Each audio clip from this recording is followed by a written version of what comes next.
Israel diterima jadi ahli Bank Pembangunan Asia. Implikasi dan persoalan.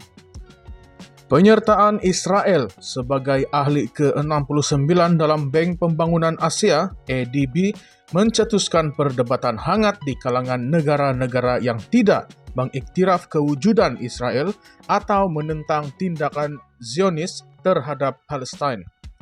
Isu ini bukan sahaja membuka lembaran baru dalam perjalanan ADB, tetapi juga mengundang persoalan tentang masa depan hubungan antara bangsa dan hala tuju politik bank serantau ini. Dalam konteks ini, mari kita ulas isu ini dengan lebih mendalam dan kemukakan persoalan-persoalan yang timbul. Apa kesan keahlian Israel terhadap hubungan antara bangsa? ADB yang ditubuhkan pada tahun 1966 dengan tujuan membasmi kemiskinan di rantau Asia dan Pasifik, kini menerima Israel sebagai ahlinya. Namun keputusan ini menimbulkan persoalan mengenai hala tuju bank ini. Adakah ADB akan kekal sebagai entiti neutral atau adakah ia akan dipengaruhi oleh agenda politik tertentu? Dengan Malaysia menjadi salah satu ahli terawal di mana Perdana Menteri Anwar Ibrahim merupakan ahli lembaga Gabunor, bagaimana keputusan ini akan memberi kesan kepada hubungan Malaysia dengan ADB? Adakah negara seperti Malaysia akan mempertimbangkan tindakan balas terhadap keputusan tersebut?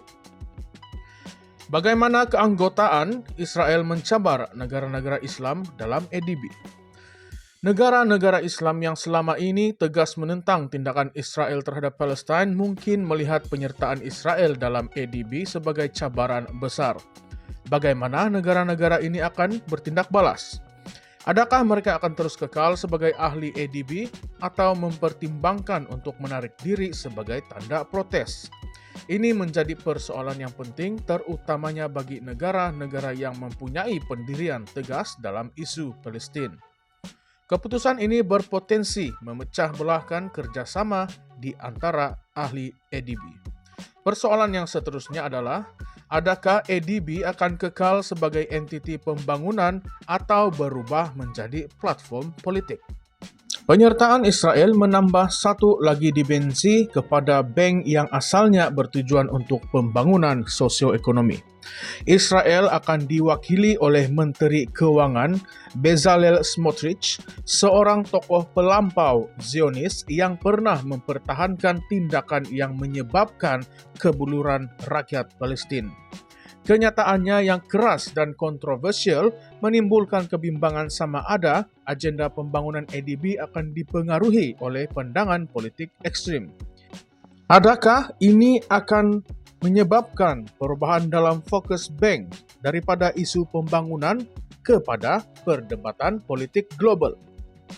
Soalan yang seterusnya, bagaimana penyertaan Israel memberi impak kepada Asia dan Pasifik? ADB selama ini menumpukan perhatian kepada negara-negara Asia dan Pasifik dalam usaha membasmi kemiskinan. Penyertaan Israel sebagai negara bukan dari rantau ini menimbulkan persoalan tentang kepentingan Israel dalam kawasan tersebut.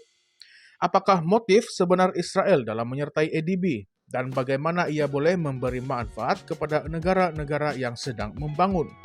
Adakah Israel akan menggunakan keahliannya untuk memperluaskan pengaruh politiknya di rantau Asia? Atau adakah ia benar-benar komited terhadap tujuan pembangunan sosioekonomi? Bagaimana negara-negara ahli lain mungkin bertindak balas? Keputusan ini juga boleh menyebabkan reaksi berbeza di kalangan negara-negara ahli ADB yang lain. Negara-negara seperti Indonesia yang tegas menyokong Palestina mungkin melihat penyertaan Israel sebagai satu pengkhianatan terhadap prinsip keadilan dan hak asasi manusia. Apakah tindakan yang mungkin diambil oleh negara-negara ini?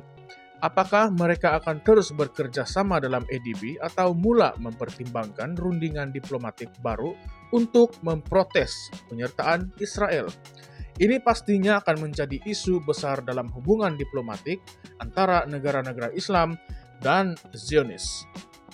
Persoalan yang terakhir adalah keanggotaan Israel satu strategi ekonomi atau politik. Penyertaan Israel dalam ADB mungkin bukan sekadar langkah ekonomi, tetapi juga strategi politik yang lebih besar.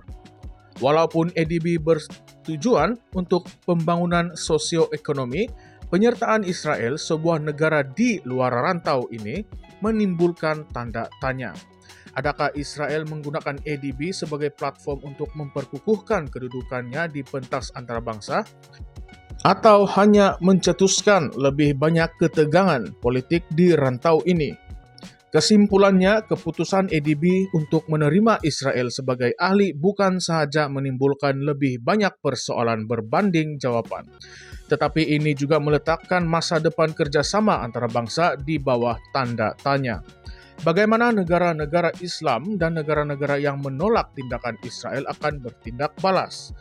Adakah ini akan menjadi titik perubahan di mana ADB yang asalnya ditubuhkan untuk pembangunan sosioekonomi berubah menjadi gelanggang geopolitik? Isu ini pastinya akan terus diperdebatkan dan menarik perhatian dunia. Berikan pandangan Anda di ruangan komen dan kongsikan apa pendapat Anda mengenai perkembangan ini. Adakah keputusan ini akan merubah lanskap politik dan ekonomi serantau, atau ia hanya satu langkah ke arah memperkukuhkan hubungan antara bangsa? Dengan perkembangan ini, dunia perlu lebih berhati-hati dan dalam memahami agenda sebenar di sebalik pertanyaan Israel dalam ADB. Persoalan besar di sini ialah, adakah masa depan pembangunan rantau ini akan terjejas oleh unsur-unsur politik?